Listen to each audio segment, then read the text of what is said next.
আসসালামু আলাইকুম। আমার চ্যানেলে সবাইকে স্বাগতম। সামনে আসছে কোরবানির ঈদ, আর ঈদে কিন্তু সবাই স্পেশাল কিছু খোঁজে, নতুন কিছু খোঁজে, নতুন কি তৈরি করা যায়। তো সে কথা মাথা রেখে আমি সেমাই দিয়ে একদম নতুন ইউনিক আর মজাদার একটি ডেজার্ট তৈরি করে দেখাবো। তোমরা সবাই দেখছো যে সেম কুকিং স্টুডিও, আর বরাবর মতো তোমাদের সাথে আছি আমি জান্নাত। তো প্রথমে দেখো এখানে এক প্যাকেট আমি লাচ্ছা সেমাই নিয়েছি। চাইলে কিন্তু ভার্মিসেলি সেমাই দিয়েও করা যাবে। তো আমি লাচ্ছা সেমাইটা ফ্রাইং প্যানে দিয়ে দিলাম। তো ফ্রাইং প্যানটা প্রথমে আমি প্রিহিট করে নিয়েছি। এখন আমি চুলার আঁচটা মিডিয়াম টু লো এর মাঝখানে রেখে অনবরত নেড়ে সেমাইটা ভেজে নেব। তো সেমাইটা ভাজার সময় কিন্তু অবশ্যই লক্ষ্য রাখতে হবে, অনবরত নাড়তে হবে যাতে তলায় ধরে না যায়। তো যদি ভার্মিসেলি সেমাই দিয়ে তৈরি করো সেক্ষেত্রে ঘি বা বাটার দিয়ে ভেজে নিতে পারো। তো লাচ্ছা সেমাই যেহেতু ঘিয়ে ভাজা, সেজন্য আমি বাড়তি এখানে ঘি ব্যবহার করে নিই। তবু যদি সংগ্রহ থাকে সেটা দিতে পারো, দিলে কিন্তু ভালো হবে। এদিকে দেখো আমার সেমাইটা ভাজা হয়ে গেছে, আর এখানে আমি কনডেন্স মিল্ক দিয়েছি। আর 1 কাপ কনডেন্স মিল্ক নিয়েছি আমি। আর কনডেন্স মিল্কটা আমার একটু হালকা হয়ে গেছে, কারণ ফ্রিজ থেকে আমি অনেকক্ষণ আগে বের করে রেখেছিলাম, সেজন্য এটা হালকা হয়ে গেছে। তো পুরো 1 কাপ কনডেন্স মিল্কে দিয়ে দিলাম, আর অনবরত নেড়ে আমি ডেজার্টটা তৈরি করে নিচ্ছি। তো এই কনডেন্স মিল্কের রেসিপিটা অলরেডি আমার চ্যানেলে আপলোড হয়ে গেছে, চাইলে কিন্তু দেখে নিতে পারো। খুব সহজেই একদম কম উপকরণে কনডেন্স মিল্ক তৈরি করে দেখিয়েছি।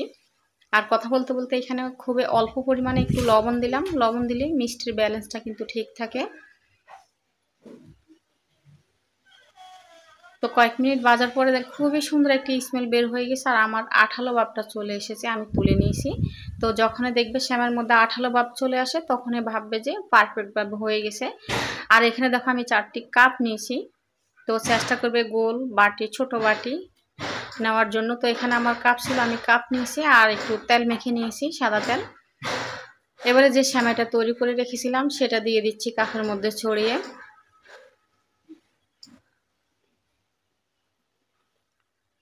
তো বড় হয়ে গেছে, এর চেয়ে বেশি বড়বো না। এবারে দেখো একটি বোতল দিয়ে চেষ্টা করেছিলাম, গোল বোতল দিয়ে, যাতে ভিতরে বাটির আকারে শেপ দেওয়া যায়, তো হয়নি কিন্তু।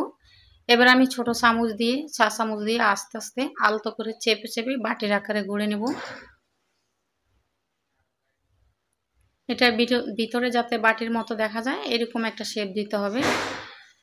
তো আর এই কাজটা কিন্তু সেমাইটা যখন গরম থাকবে তখনই কিন্তু করতে হবে। গরম থাকা অবস্থায় এই সেমাইগুলো ভরে নিতে হবে। ঠান্ডা হলে কিন্তু বসতে চাইবে না, বাটির আকার নিতে চাইবে না। তো একটি কাপ আমি ভরে নিয়েছি, আর বাকি কাপগুলো অফ ক্যামেরা ভরে নিয়েছি। এখানে আমার 4টি কাপ হয়েছে। 1 প্যাকেট সেমাই টোটাল 4টি কাপ হয়েছে। তো তোমরা চাইলে এভাবে করে কম বেশি করে তৈরি করে নিতে পারো। আমি 1 প্যাকেট সেমাই দিয়ে তৈরি করেছি, তোমরা চাইলে 2 প্যাকেট সেমাই দিয়ে তৈরি করে নিতে পারো। এবার আমি রেসিপির দ্বিতীয় ধাপে চলে এসেছি। দেখো 1/3 কাপ কর্নফ্লাওয়ার দিয়েছি, আর দিয়েছি 1/3 কাপ গুঁড়ো দুধ। চাইলে কিন্তু লিকুইড দুধ দিয়েও করতে পারো। দিয়ে দিচ্ছি 1/3 কাপ চিনি।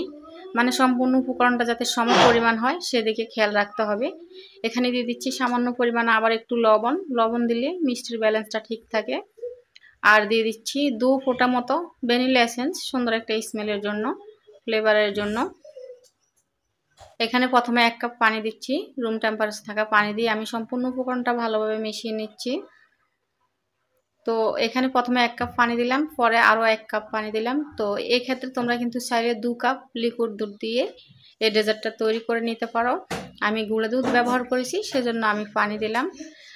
আমার চুলাটা কিন্তু বন্ধ আছে, বন্ধ চুলায় সম্পূর্ণ উপকরণটা ভালোভাবে মিশিয়ে নিয়েছি। এবারে চুলাটা জ্বালিয়ে দিয়েছি। চুলাটা জ্বালিয়ে আমি অনবরত নেড়ে ডেজার্টটা তৈরি করে নিব। চুলাটা কিন্তু মিডিয়ামে আছে আমার, আর নাড়া কিন্তু বন্ধ করতে পারবে না, নাড়া বন্ধ করলে তলায় ধরে যাবে। তো আমার 80% মতো হয়ে গেছে আমার ডেজার্টটা।